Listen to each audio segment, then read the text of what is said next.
annonceurs, chefs d'entreprise et autres. Bref, population d'ici et d'ailleurs. Cet espace vous est réservé pour la promotion de vos produits et activités, non seulement en français, mais aussi en fond, Ditamari, Fulfulde, Batonou, Dendi. À vous le choix. Pour en savoir plus, veuillez nous contacter au numéro suivant 97 64 79 91 ou 97 17 51 35. Tel un couperet, le verdict est tombé à Ganchi, au siège de la Criette. Olivier Bokor et ses co-accusés, Oza Khobeki, Rockniri et les autres, ont écopé de 20 ans de prison chacun et avec une forte amende. Désolation au niveau de la plupart des amis de ses compatriotes, joie dans certaines chapelles. Il nous a plu aujourd'hui pour en parler, d'inviter un confrère, un doyen qui était curieusement dans la salle récemment pour suivre ce procès. Il a, non, comme vous le savez, Dissela Moussou. Je ne vais plus le présenter. Il avait quitté la salle parce qu'il m'a dit en coulisses qu'il ne pouvait plus supporter ce qui s'y passait parce qu'il était à milieu d'entendre l'évident des choses, ce qui s'est passé. Aujourd'hui, à l'annonce de ce verdict, il nous a plu de lui faire appel et qu'il vienne nous dire ses confidences. Mesdames, Messieurs, bienvenue dans votre émission préférée, Confidences dans le Noir, sur votre chaîne préférée BL TV. Monsieur Amoussou, bonjour chers confrères, bonjour chers doyens et merci de nous faire honneur en répondant tout de suite à notre appel. Merci aux téléspectateurs, merci à tous les Béninois et à toutes les Béninoises. J'ai le cœur en lambeaux, j'ai le cœur complètement déchiré. Quelqu'un a dit qu'il s'agit d'un crève-cœur. Quand il le disait, je ne mesurais pas la portée de ce qu'il ressentait en ce moment. Je viens répondre à votre invitation pour cette émission avec deux casquettes. La première, c'est la casquette d'une victime. Je suis victime de ma conviction. Je suis victime de la loyauté. Je suis victime de mon engagement à poursuivre tout ce qui me paraît utile pour la sécurisation des réformes structurelles et fonctionnelles engagées par le président Patrice Talon dans notre pays depuis 2016. Hélas, je ne suis pas la seule victime. Ils sont nombreux, ces Béninois. Elles sont nombreuses, ces Béninoises.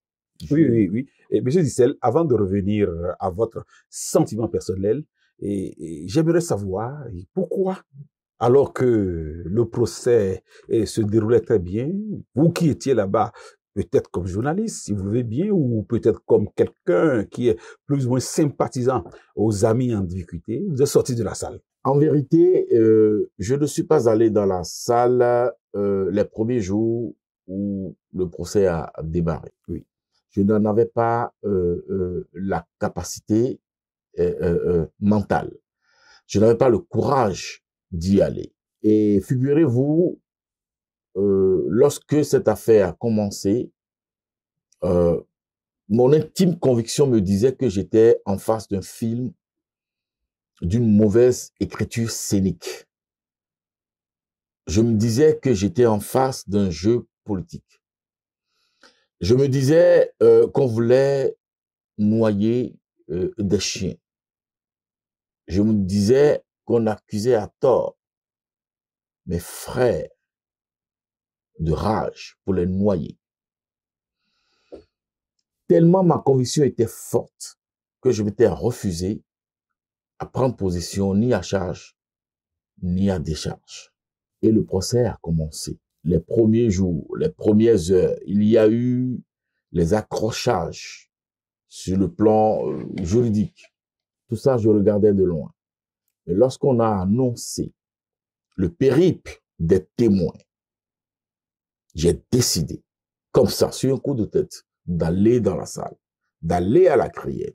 Pourquoi cette curiosité de des moments? Je voudrais écouter de moi-même, par moi-même et par devers moi-même, les acteurs de ce que je pensais être un film pour me faire ma propre religion. Et qu'est-ce qui nous a choqué, précisément? Alors, j'étais donc arrivé à un moment où devrait commencer l'audition du personnel de sécurité privé à la résidence de mon jeune frère, ancien ministre, Ozat Romeki. Mais ce que j'ai entendu n'était pas beau. Je m'imagine. Oui, qu'est-ce que vous avez entendu? Je m'imagine maître des lieux, chasser mon personnel de sécurité privée que j'ai payé pour prendre au motif que je dois recevoir des invités qu'ils ne peuvent pas voir. Donc, chaque personne a droit à une certaine intimité. Ce pourrait être le cas. Il les sort de la guérite. Il les met hors de la résidence. Il n'y avait rien de grave à ce niveau. Il y avait un jeune parmi eux, ils étaient 2, mais il y avait un jeune qui, fort heureusement, expérimenté, a pris le corporate pour appeler ses patrons et rendre compte. Premier élément. Oui, et sécurité privée, en effet. Ce n'est pas la police, c'était privé. D'accord. Mais c'est des gens qui sont commis à la sécurisation des lieux, de ta résidence et de ta personne de nuit. Lorsque tu le fais, il faut avoir des raisons plausibles, solides pour le faire. Il l'a fait. Deuxième élément qui m'a choqué. J'étais à 1000 lieues de penser qu'un ancien ministre de la République pouvait acheter un véhicule à crédit parce que le vendeur de la voiture est venu au tribunal exhiber la carte grise de la voiture. C'était qui? Je n'ai pas gardé le nom, un monsieur qui a pour habitude de vendre des véhicules, tout le monde le connaît. Il a exhibé la carte grise de la voiture. À date, au moment où nous réalisons cette émission, le véhicule n'est pas payé. Et c'est ce véhicule-là que toi, autorité, tu envoies le chauffeur de ton épouse à Zongo pour faire ôter les plaques d'immatriculation de ce véhicule-là. Et mieux, le conducteur a roulé de Zongo à ta résidence ce véhicule sans immatriculation ni devant ni derrière. Lorsque j'ai commencé par entendre ces choses-là, je les ai regardées. J'ai regardé Olivier Bokor, oui, mon frère. Il avait quel visage quand il entendait ça? Écoutez, je ne veux pas m'attarder sur certains éléments par pudeur. Oui, vous êtes en pleine confidence. Les Béninois vous suivent. Ils veulent comprendre votre sentiment. Par pudeur, je ne veux pas évoquer cette chose. On vous le conseille. Mais rassurez-vous, à chaque seconde que je les regardais, Olivier Bokor et Ozat Romeki, j'étais enragé. J'étais enragé parce que je me posais la question de savoir comment est-ce qu'on pouvait s'amuser avec le destin de milliers de compatriotes dont la seule faute, c'est de croire en vous. La seule faute, c'est d'être déterminé à poursuivre ce que vous avez commencé. Oui. Patrice Talon, non, Olivier Bokor, Ozat Romeki. Oui, ce que je voudrais savoir, et pourquoi sortir de la salle d'audience? Pourquoi? Je pouvais faire une bêtise, je pouvais dire des bêtises dans la salle, je pouvais faire ce qu'il ne fallait pas, je pouvais aller les voir et de mon déchirement, du déchirement de mon cœur, leur dire: vous êtes méchants. Vous ne pouvez pas faire ça. Le jeu politique n'est pas un jeu d'assassinat. Le jeu politique n'est pas un jeu criminel. C'est des jetons qui sont disponibles. C'est comme sur l'échiquier. Il faut avoir le génie pour jouer. Il faut avoir de la stratégie pour déplacer les pions et mettre l'adversaire KO. Mais encore que, thème de mettre quelqu'un KO, je crois que venir de monsieur je crois à l'encontre de Patrice Talon. Je crois que le mieux pour moi à faire, c'était de sortir. Et c'est ce que j'ai fait. Oui, en effet, mettre quelqu'un KO ne devrait pas être entre Olivier Bokor et Patrice Talon. Je l'admets. Mais je vais plus loin dans l'histoire de notre pays. Dans l'ère culturelle Adja Tado, il nous a été enseigné la trahison au sein de la fratrie. Il faut le dire courageusement. Dans les royaumes comme celui d'Abomey, dans les royaumes comme Nago, dans les royaumes comme Dendi. Le pouvoir ne se donne pas, ne se confère pas. Il s'arrache. Mais dans tous les cas, je ne peux pas admettre qu'on puisse s'asseoir sous un arbre, manger, boire à satiété, se lever et se déterminer à couper cet arbre. Je ne suis pas de cette religion. L'être humain est un être insondable. Vous êtes dans la salle d'audience. Vous êtes aujourd'hui notre témoin oculaire. Et il y a qui encore dans cette salle qui a eu le même sentiment que vous? Écoutez, je ne pouvais pas lire à travers les personnes, leurs sentiments. Cependant, j'ai vu mon jeune frère Guy Mitokpe. Notre confrère? Non, Guy Mitokpe, l'honorable Guy en Mitokpe. Effet. Je l'ai vu dans la salle. Le plus costaud des députés béninois. Je l'ai vu presque dépité. Dépité? Il somnolait. Pour ne pas dire qu'il dormait. Ou qu'il faillait dormir. Non. Je crois qu'il était plongé dans une profonde réflexion. Une méditation. Je crois qu'il ne s'attendait pas à ce qu'il entendait, comme moi. Il était là avant mon arrivée.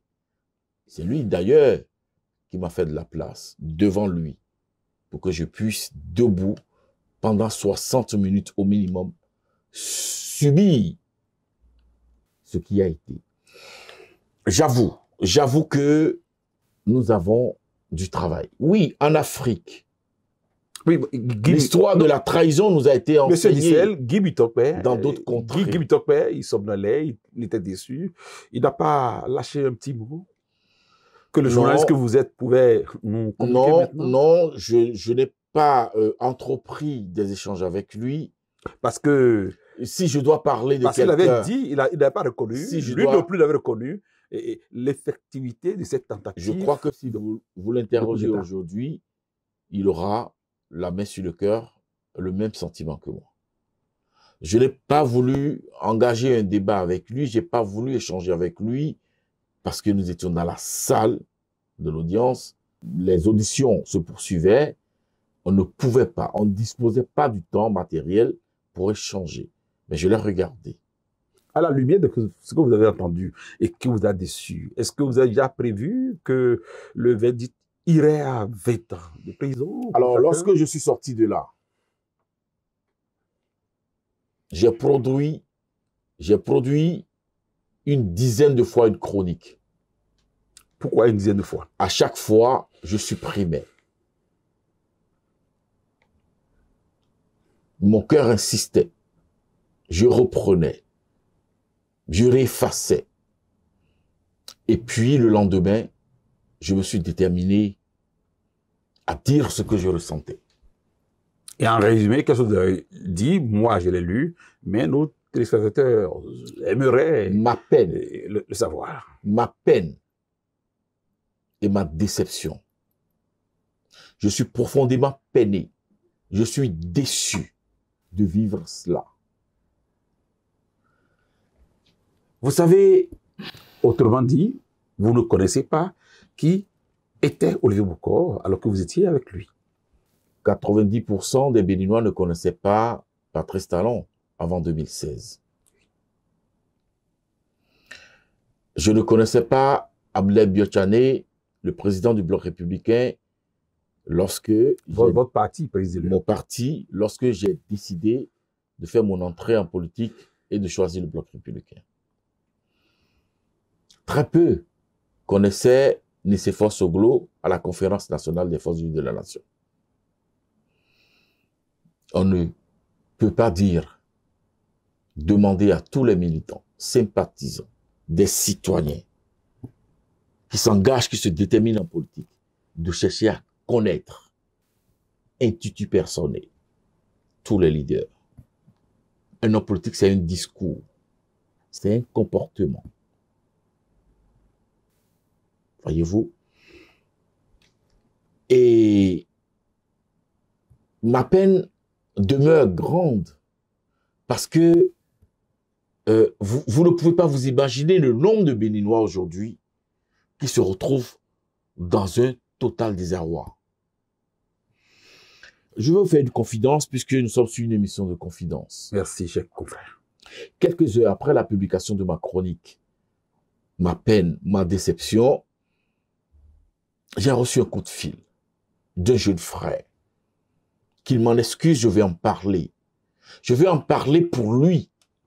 Je vais en parler pour ceux qui, n'est-ce pas, sont derrière lui, qui croyaient en lui. Jean-Eudes Mitokpe, tu me permettras de parler de ça. C'est de lui qu'il est question. Et tout à l'heure, vous avez évoqué un autre Mitokpe. C'était Mitokpe, lui, tout le monde le connaît, le député, oui. Il est membre du parti les démocrates. Mais je parle du jeune confrère Jean-Eudes Mitokpe qui avait travaillé à Canal 3, que tout le monde connaît, qui faisait la revue de presse. Et un soutien assez violent au profit de Olivier Bocon. L'un des Manitou et des patrons des mouvements OB. Soit dit en passant, Distel Amoussou n'a jamais été membre de mouvement OB. Jamais. Il a essayé. Je n'ai jamais participé à une réunion OB. C'est pas un déniement. Je ne dénie pas. Je ne dénie pas. Et vous disiez, il vous a appelé? Il m'a appelé, donc, Jean-Eudes Mitokpe m'a appelé. Il dit, Fofo, j'ai senti le désarroi dans sa voix. Mon jeune frère est perdu. Et cela se sentait. Il m'a dit, Fofo, je viens de vous lire. J'ai lu votre chronique. Ma peine, ma déception. Fofo, qu'est-ce que je fais? Fofo, qu'est-ce que je peux faire? Fofo, qu'est-ce que je peux faire? Il n'a plus rien à dire parce que il est déjà tombé. Il est dans un profond désespoir. Peut-être qu'il n'a jamais pensé que ceux en qui il croyait pouvaient poser ces actes. Alors, je lui ai conseillé ce que je pouvais. J'en profite pour le dire. Je lui ai dit, fais une sortie. Dis à tous tes soutiens, tous ceux qui ont cru en toi, tous ceux qui t'accompagnent, tous les membres de tes divers mouvements ou je ne sais coalitions, dis-leur, je ne vous demande pas de renier, de jeter la pierre à Oswald Khomeki ou à Olivier Bokor. Mais ce qui nous unit, ce qui est plus cher pour nous, qui doit demeurer pour nous, c'est notre patrie. C'est le Bénin. Et qu'est-ce qu'il devrait dire? Je ne te connaissais pas opposant à Patrice Talon. Je ne te connaissais pas déterminé à déconstruire. Ensemble, nous avons construit de 2016 à ce jour. Rentre dans les rangs tout de suite. Appelle tes militants, tes camarades, des divers mouvements à entrer dans les rangs. Est-ce que cela ne va pas être interprété comme quoi dit-on, comme un acte pour renier Olivier Bokor qu'il a soutenu tout le temps? Écoutez, parce que comme journaliste, j'estime qu'il aurait pu quand même intégrer son potentiel et professionnel, investiguer et savoir que il y avait quand même anguille sous roche et que le procureur spécial Mario Metonou n'allait pas pouvoir faire la déclaration qu'il a faite au lendemain de leur interpellation. Vous savez, si vous lui faites ce grief, faites-le moi. Faites-le moi aussi.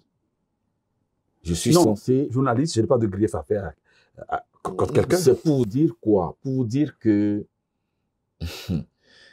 vous avez un enfant. On vous téléphone, on vous dit, il a braqué, il a essayé de braquer, il était dans une tentative de braquage et on l'a tué. La population l'a tué. C'est votre fils. Vous faites quoi? Vous ne connaissez pas votre fils? Si. Observez le déchirement que vous pouvez avoir, je ne vous le souhaite pas. Écoutez, je vais demander à tous mes compatriotes qui ont cru à cette aventure. Je me rappelle, avec Ozat Romeki, on parlait de projet. Je vais demander à tous mes compatriotes... Le projet disait quoi? Non, le projet Olivier Boko. Lorsque Ozat Romeki disait que... Il y a une nuance. Quand vous parlez de projet Olivier Boko, est-ce Olivier Boko accédé au pouvoir sans l'appui du parti Talon ou Olivier Boko venait candidater avec l'accord du président Talon? Moi, mon combat, par exemple, au regard de la réforme du système partisan, mon combat vis-à-vis d'Olivier Boko, c'est de le faire adhérer au bloc républicain. Il a avoué devant les juges aujourd'hui, enfin, pendant son procès, qu'il est membre d'aucun parti. Et ce projet de le faire adhérer au bloc républicain, je l'ai porté au président de mon parti, Ablaye Tchane, qui était à l'époque secrétaire général national. Et il m'a regardé, il m'a dit, je crois que tu es naïf. Parce qu'il en savait des choses. Moi, non. Lui, avec son parcours, avec le niveau où il se trouve dans les prises de décision dans notre pays, que ce soit au plan politique ou au plan développement de notre pays, il en savait plus que moi.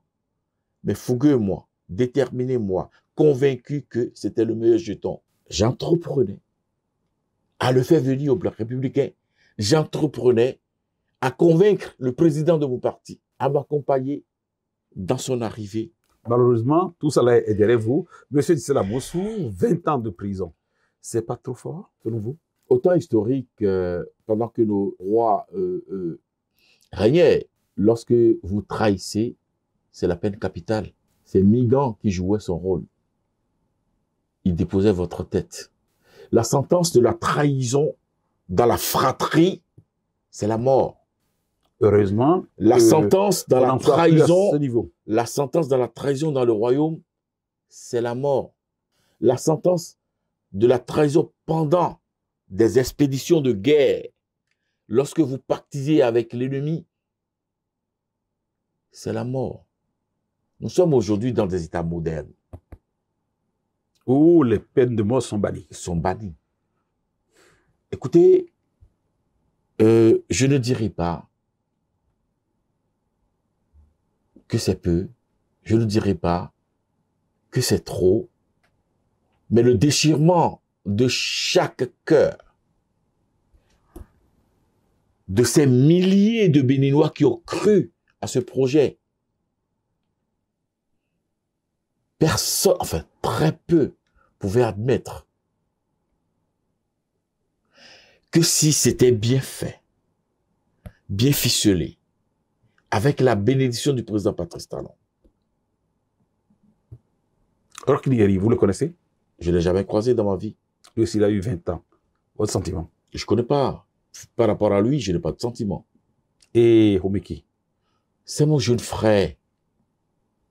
C'est mon jeune frère. Qu'est-ce que vous allez dire à vos parents après ce procès, ce verdict? Vous savez, oui. Chez nous en pays Adja, la trahison, son prix, c'est sur plusieurs générations. C'est une malédiction. C'est pour cela que, personnellement, il m'arrive très rarement de parler de moi. Distella Moussou, lorsque je t'ai regardé dans les yeux, j'ai dit oui. Il peut y avoir des circonvolutions. Il peut y avoir des hauts et des bas. Il peut y avoir des moments très difficiles. je bouge pas. Je suis là jusqu'à la fin. Mais les derniers qu'on voit souvent, je me retrouve toujours parmi ces derniers-là. Ça, c'est vrai qu'on je vais vous donner mon exemple. Oui. Lorsque mes difficultés ont commencé au niveau du bloc républicain, tout le monde s'attendait à ce que je démissionne. Mais je suis là. Oui, Républicain pur et dur. On aura une autre émission pour en parler. Pour en parler. La trahison. Je ne suis pas... La trahison, vous n'avez jamais aimé la trahison. Je ne suis pas un prostitué. Oui. C'est mauvais la trahison. On peut me dire, c'est un régimiste. Oui. Mais j'attends toujours la fin. Oui. Ils ont trahi, ils ont été punis. Si vous avez l'opportunité de donner, de faire une requête à l'endroit du chef de l'État, qui est la principale victime dans cette affaire, qu'est-ce que vous allez recommander? Non, le chef d'État n'est pas la principale victime. Je suis une victime collatérale. Et il y en a des milliers, des centaines de milliers qui n'ont peut-être pas la possibilité de venir devant une télévision et de l'exprimer. Il y a des familles qui vont se déchirer. Mais vous ne réalisez pas de quoi il est question. Si j'ai une adresse à faire au chef de l'État, à sa famille, je leur dirais d'avoir du courage, mais de ne jamais penser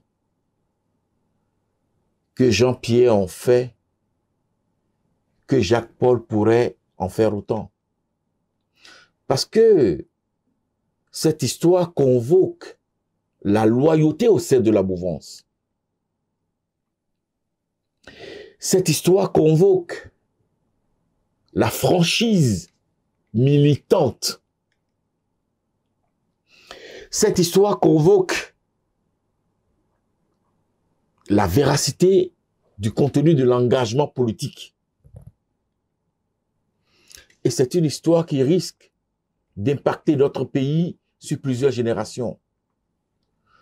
Croyez-vous qu'après Patrice Talon, dans 10 ans, dans 20 ans, un chef d'État béninois encore peut faire confiance à un partenaire, un ami, un frère, au point de le laisser s'appeler vice-président numéro 2?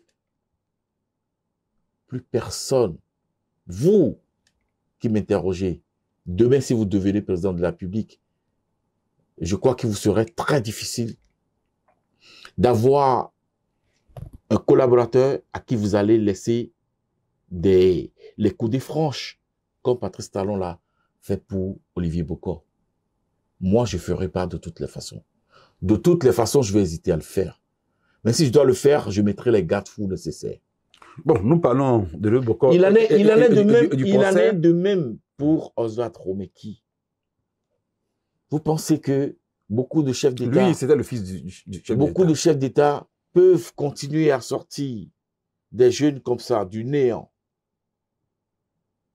de la profondeur, allez, allons-y, de la misère, pour en faire ministre 8 ans, au point de le rendre fou, au point de le hisser sur son cheval pour qu'il soit capable de penser qu'il a les armes nécessaires pour déstabiliser le pouvoir qu'il a fabriqué. Mais écoutez, c'est un problème moral qui se pose à nous. Et nous avons besoin de convoquer les sociologues à analyser historiquement ce phénomène au Bénin, enfin, dans nos royaumes. En Afrique, on a connu le cas Sankara et vous êtes Tissé Lamoussou, oui. Un gars de grand mystère, et vous avez l'occasion un jour de faire des propositions dans ce sens. Vous les connaissez, ils n'ont pas eu leurs avocats à leur côté parce qu'ils sont déconstitués en temps. Mais tant que le verdict est tombé, est-ce que vous pensez qu'ils vont être jetés à peine de la décision? Ça ne produirait rien. Pourquoi? Moi, à leur place, je leur dirais de faire profil bas. À leur place, je leur dirais de faire profil bas. Je ne suis pas d'accord. Je suis révolté contre ce qui s'est passé. Et à ceux et qui ont cru parce qu'ils avaient peut-être des informations et que vous avez peut-être assommé, attaqué parce qu'ils n'étaient pas de votre analyse. Qu'est-ce que vous voulez dire aujourd'hui? Fort heureusement, j'ai un certain âge et la sagesse m'a amené à ne pas opiner. Donc, je n'ai attaqué personne sur le dossier. Et je n'ai pas, n'est-ce pas, développé une posture publique à charge ou à décharge. Vous m'avez reçu sur votre plateau, vous réécoutez l'émission, j'ai dit tant que je n'ai pas entendu les acteurs, je ne peux pas me faire ma religion sur la question. Et donc, je n'ai offensé personne dans ce dossier-là. Le seul qui a mal dans ce dossier aujourd'hui, c'est moi. C'est encore moi. Oui, pendant longtemps, les gens diront il a déposé la casquette OB. Oui, parlant de la casquette OB, mon cher ami, vous, Aboubakar Takou, qu'il vous souvienne, vous m'avez vitriolé en disant que j'ai fêté mes 60 ans avec la casquette Olivier Bokor 2026. Oui. 3 février prochain, le lundi prochain, j'aurai 61 ans. Avec quoi je fête mon anniversaire? Patrice Talon. Alors, donc, vous voyez que... Je présume. Patrice Talon. Non, même pas. Avec le Bénin. Le Bénin. Désormais. Pourquoi? Avec le Bloc républicain. Désormais. Parce que... Avec Aboulaye Biotchadi. Non, même pas. Pourquoi? Je crois que je mettrai un bémol à soutenir des hommes, désormais. Je vais continuer de toute ma force à soutenir ce qui m'a amené en politique. Vous le savez, mon leitmotiv, c'est la sécurisation des réformes structurelles et fonctionnelles engagées par le président Patrice Talon. C'est mon combat. Voyez-vous, et je le ferai fermement désormais à travers mon parti. Je ferai tous les combats à l'interne de mon parti. Parce que je ne sais pas, je ne sais plus s'il faut suivre un homme politique.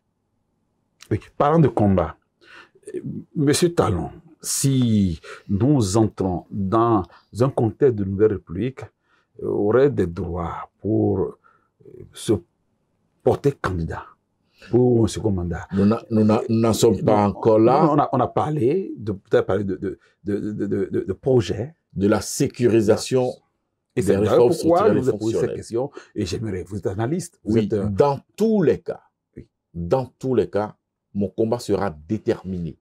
Pour quelle cause? La continuité de la dynamique.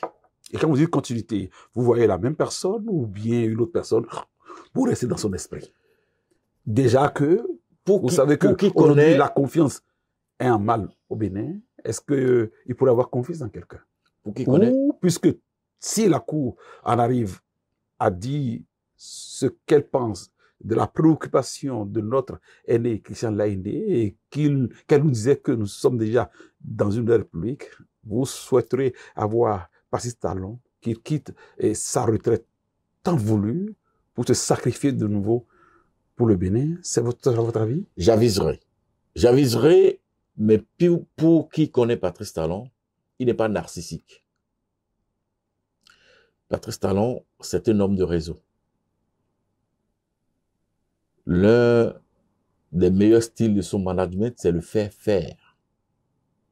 Oui. Il ne se porte pas tout le temps et toujours au devant de la scène. Vous savez qu'il n'est pas populiste. Il n'est pas comme l'autre.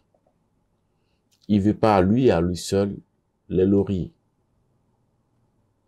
Oui, je suis d'accord avec lui lorsqu'il dit qu'il aura son mot à dire. Et je soutiens ça fermement. On ne peut pas avoir faire tout ça et laisser déconstruire par un vent insensé d'insouciants pour replonger le Bénin dans les dédales du retard, les méandres Nous sommes déjà... De la honte. Nous sommes déjà, malheureusement, au thème de cette émission. Est-ce que vous avez un mot à adresser aux Béninois en votre qualité de militant du Bloc républicain de Abdoulaye Biotchane? Je voudrais dire pardon. Pardon au président Patrice Talon. J'y ai cru, hélas. Je me suis engagé à cela, dans la logique d'un jeu politique, de circuit politique, dans l'objectif de la sécurisation des réformes structurelles et fonctionnelles. Je découvre que le diable était dans le projet. On nous a vendu église. On nous a vendu parole sainte. On nous a vendu charité. Mais au profond du cœur, il y avait de la haine, de l'avidité pour le pouvoir. Il y avait de la cupidité. Il y avait de la trahison. Je ne suis pas un traître. Je voudrais dire pardon à Abdoulaye Biotchane. Mon combat était rude, tant je voulais que ce pion, ce jeton, soit porté par mon parti. J'étais prêt à tous les combats. J'ai perdu. Je voudrais dire pardon au nom de ces milliers de Béninois sans voix qui ne peuvent pas s'offrir l'occasion de dire pardon. Mais dans tous les cas, ce qui reste constant, pour ces Béninois-là, ces milliers de Béninois, pour moi, la ligne est unique. Le combat est un. Maintenir la dynamique du développement de notre pays à travers la sécurisation des réformes qui sont en cours. Cette sécurisation se fera avec des hommes et des femmes, des Béninoises et des Béninois. Nous sommes disponibles à le faire.